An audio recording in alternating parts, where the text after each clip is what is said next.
could this be? I think the answer is in Ezekiel 38. Ezekiel 38 references armies that are not only coming from the east, but they're coming from the north and coming from the south. In Ezekiel 38, it talks about Russia and her allies, Iraq, Iran, Turkey, the Middle East, Muslim countries, coming over the Caucasus Mountains. And also in 38, it talks about Gomer, which is Eastern Europe. Talks about the house of Togarmah, which is also Eastern Europe and including Turkey. And this also involves Gog, Magog, Meshech, Tubal. That takes in the Russian, Germans, and all of that. So those are going to be coming down from the north. And then it goes on, Ezekiel 38 talks about those from the south. You don't have to worry about the west because the Mediterranean is there. And so we have the east, soldiers coming from the east, soldiers from the north, and then in the south, talk about it in 38, Ezekiel 38, Africa, the southern countries. And somebody said, well, how about the Nile River, those big rivers down there? Boy, wouldn't you know it, God had it figured out. He had it already figured out. And there's down there, it's called the Grand Renaissance Dam Project. And that is finishing up as we speak. As a matter of fact, in July 21st of 2020, they had their first filling of the dam, and it was doing real well. So that is now in operation at any time. So this all shows how close God's getting. So if you have 200 million from the east, 200 million from the north, 200 million from the south, that'll be 600 million coming and converging on little Israel there. So that could be why. That could be the multitudes in the valley of decision. I figured that out. Did some math, and that's it was up to the horses' bridles for 200 miles. That's 80,208,333 cubic feet of blood. I can't imagine that being blood, but if you have 600 million, that would be the amount of that. So according to Ezekiel 39:14, it's going to take 7 months to dispose of all of that carnage. This is what it says, beginning in verse 14, that they shall sever out men of continual employment, and there's going to be men continually employed to clean up this land, passing through the land to bury with the passengers those that remain upon the face of the earth, to cleanse it. After the end of the 7 months shall they search. Now, if you drop down to verse 17, there's a further cleansing here that God orchestrates. And thou, son of man, thus saith the Lord God, speak unto every feathered fowl and every beast of the field, assemble yourselves and come together, yourselves on every side, to sacrifice that do I sacrifice for you, even the great sacrifice upon the mountain of Israel. They shall eat flesh and drink blood. So not only where there'll be men going through the land burying people, but the refuse after that, the birds of the field and the beasts are going to come clean up, and still going to take 7 months to do all of that. And that kind of shows you the momentum of that. So you see this picture. You have 600 million coming from all around, gathering there at Israel, against Israel. And so keep that picture in mind as we look here. These are the events that finally bring Israel to the realization that Jesus is the anointed one, the Yeshua HaMashiach. Israel will not have a chance. Of course, that's kind of obvious with all those people there. The Israelites and the Arabs are still going to be in conflict. This conflict began clear back in Isaac and Ishmael, and it's going on until this day, and that is a whole study. We spent in our church in Michigan, we spent over a year dealing with just this subject about the lines of Ishmael and Isaac and how that has affected the Ishmaeli lines are the Arabs, the Arab extremists that we read about. Isaac are the lines of Christians, and so you see why that's always been in conflict, and why even though there's no reason, there's still still a big conflict there. And so this shows the attitude of the world. You've heard in the news maybe the Islamic Caliphate. The online Wikipedia dictionary describes that by the Muslim extremists. This is a worldwide government they want to set up, and that's why we have the foothold in the United States today of the Islamic extremists in our country. That's going to increase. It's not going to decrease. This shows the attitude of the world toward Christians and Jews. And this attitude is prophesied in Psalm 83, verse 4. It says, and they have said, now listen to this, because we're going to see this. There are people who are fulfilling prophecy and they don't even know it. And that's one of the exciting things. God has said this beforehand. In Psalm 83:4, and they have said, come, let us wipe them out as a nation. Let the name of Israel be remembered no more. Who's going to say that? Who would ever say that? Well, in 1967, during Nasser, who was then president of Egypt, said this, and I quote, this is his quote, he doesn't know Psalms that well, but this is what he said, we are going to grind them in the ground, we're going to push them into the sea, we're going to wipe out Israel, no one will remember them again. Several years later, Yasser Arafat, the president of the PLO, said this, and I quote, this is in 1970, the goal of our struggle, and this, by the way, they still have the same goal today, the Arabs do, the Palestinians do.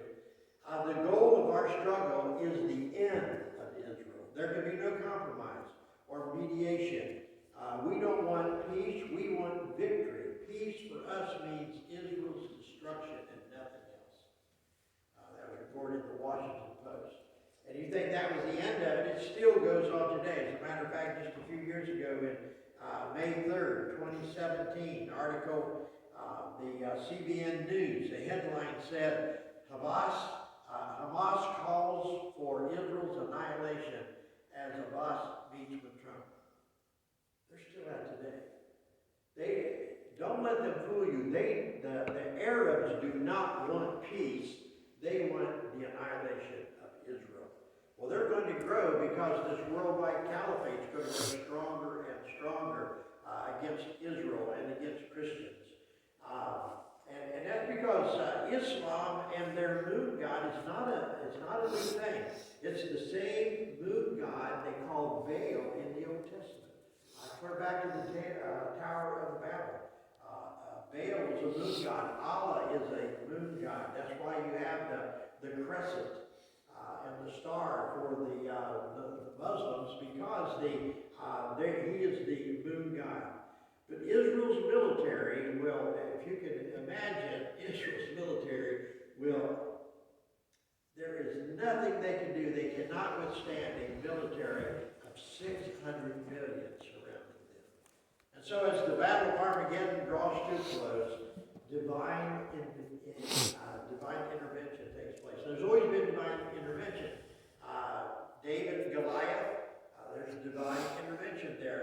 Gideon and the Midianites, there divine intervention there. Even in modern times, in Israel's War of Independence, there's a series of videos called Against All Odds, and it gives actual video footage of phenomenal victories that they had that there's no way they could win, but they won because of divine intervention. So even the Yom Kippur War, the 6-Day War, their War of Independence in 48. I mean, all of these had divine intervention. And so God's going to give divine intervention here too. He sends two prophets, Moses and Elijah. And so turn to Revelation 13. And we're going to see here how they work. Beginning in verse 3, and I will give power to my two witnesses, and they shall prophesy 1,260 days. That's the last half of the tribulation period. Clothed in sackcloth. They are the two olive trees, the two candlesticks standing before the God of the earth. And if any man will hurt them, fire proceedeth out of their mouth and devoureth their enemy. And if any man will hurt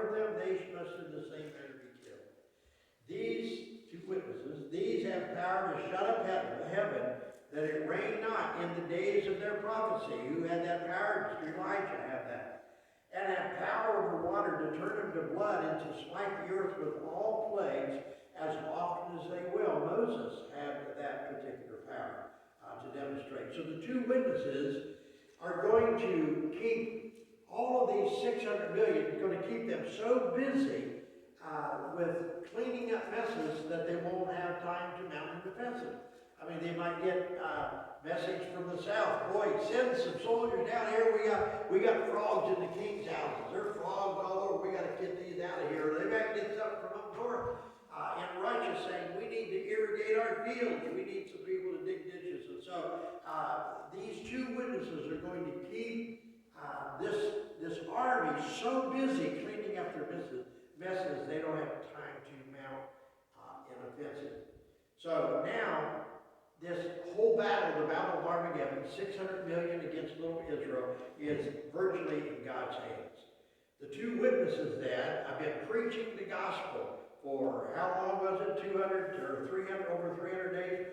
Been preaching the gospel. Now, their protection is taken away, and the armies rush in and take them. Revelation chapter 11. We're going to spend some time in there because we see what happens there. Chapter 11, verse 7.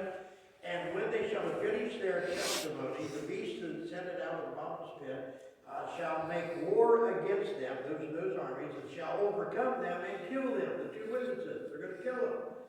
And their dead bodies shall lie in the street of that great city, which spiritually is called Sodom in Egypt, where also our Lord was crucified. There in Jerusalem, and they of the people and kindred and tongues and nations. Now, these are all the people who will be watching their dead bodies. Verse 9, the people and kindred and tongues and nations shall see their dead bodies 3 days and a half, and shall not suffer their bodies to be put in the grave. This shows the attitude of the world toward men of God. But the whole world is going to see that. This is going to be broadcast to the whole world. ABC, CBS, NBC, Al Jazeera, all the computer channels, all the cable channels, the computer, Netflix, Hulu, all the social media channels, the websites, Facebook, LinkedIn, Google, YouTube, Pinterest, Twitter, Instagram, on and on and on. I mean, they're new and starting all the time. And it's so that this program can be, this preaching the gospel can be broadcast to all of the world. And so the whole world is preparing right now for this. I mean, you say, how could they watch this gruesome scene of these two witnesses lying there on the street and their bodies being abused? How could we do that? How could we stand that? We've been preparing for it for a long time. We have programs like CSI, NCSI, Criminal Minds. On those programs, they see how gory they can get. And it's desensitizing us to all of these things. So the world will be okay with watching scenes like that. Back in the 60s, in the late 60s, I was a news reporter for KYTV, that's NBC affiliate out in Springfield, Missouri. And we were not allowed to even film a dead body. Today, they not only film them, but they show them on television. And so that's what the world's going to be like. Now, what's going to happen to Israel? We're going to come back to the street in just a minute. But what's going to happen to Israel when their protection is taken away? Well, in Zechariah 14, 1 and 2, it says, Behold, the day of the Lord cometh, and thy spoils shall be divided in the midst of thee. For I will gather all nations against Jerusalem to battle, and the day shall and the city shall be taken, as Jerusalem, and the houses rifled, and the women ravished, and half the city shall go forth into captivity, and the residue of the people shall not be cut off from the city. And so when the protection is taken away, these soldiers come in, they ravish the city, they pull families apart, and they take half of the people down to Edom, which is modern day Jordan, and they take them down there for annihilation. Extermination, another Holocaust. And the remainder of the people then, what happens to them? The remainder of the people actually flow out of the city to the east, and they surround the Mount of Olives. And they pray and mourn for their loved ones who have been taken. So why is Edom involved in this? Do you remember when Moses brought children of Israel out of Egypt? They came up to Edom, and they said, well, let us go through on the king's highway. You know, we won't go to the left or the right. If we destroy anything, we'll pay for it, and so forth. And Edom said, no, I'm not going to let you through. And God said, oh, well, I'll take care of them. You just go on down this other way, and I'll take care of them. And Psalm 121:4 says, he that keepeth Israel shall neither slumber nor sleep. And God never forgets that. And he's always, God is always there when his people need him. He was there in the Red Sea to part the Red Sea so they could go across. He was there to rescue the Jews from Haman when they were going to be annihilated. He was there to rescue Shadrach, Meshach, and Abednego from the fiery furnace, to shut the mouth of the lions that Daniel was put into the lion's den. He was there in 1948 to give the land of Israel back to the Israelites. He was there in 1967 to give them access into Jerusalem. And some great, phenomenal things concerning that. So now at the end, God is going to be there for his people. Now, meanwhile, back in the street, let's don't forget them. 2 dead witnesses, remember that? The two that had been preaching. They had been on television preaching the gospel for 84 hours.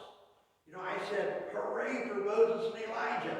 84 hours of free television. That's $15 billion in today's currency. We're the television. Free for preaching the gospel. So hooray for them. But the people of the earth go think this is kind of a Christmas type of Christmas. In Revelation 11:10 it says, and they that dwell upon the